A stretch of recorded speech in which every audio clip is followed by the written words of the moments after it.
काटोलमधील आघाडीमुळे सलील देशमुखांनी पक्ष सोडला। शेकापच्या अर्चना देशमुखांना पाठिंबा दिल्यामुळे नाराजी। सलील देशमुख अजितदादांच्या राष्ट्रवादीमध्ये जाण्याची चर्चा, सूत्रांची माहिती। नगर परिषद आणि नगर पंचायतीच्या निवडणुकांसाठी अर्ज माघारी घेण्याची वेळ संपली। लढतींचं चित्र स्पष्ट। 26 नोव्हेंबरला उमेदवारांची अंतिम यादी जाहीर होणार। धुळ्यामधील दोंडाई नगरपालिका निवडणुकीमध्ये भाजपच्या सर्व उमेदवारांची बिनविरोध निवड। भाजप विरोधातील उमेदवारांची माघार। पार्थ पवारांचा पुण्यातील जमीन गैरव्यवहार प्रकरणी शीतल तेजवान यांची आर्थिक गुन्हे शाखेकडून 6 तास चौकशी, तर पॉवर ऑफ अटर्नी देणाऱ्या 275 शेतकऱ्यांना नोटीस, 10 जणांचे जबाब नोंदवले।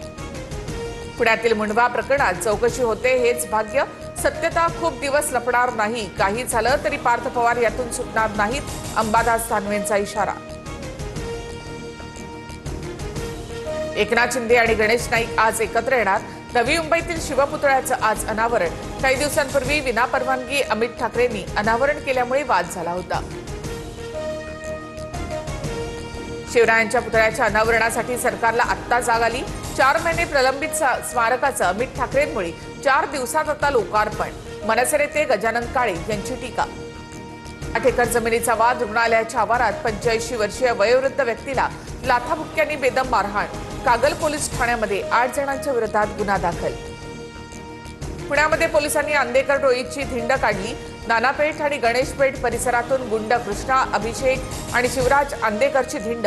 माजी नगरसेवक वनराज आंदेकर याच्या हत्येनंतर आंदेकर टोळीने जवळपास 3 खून केले।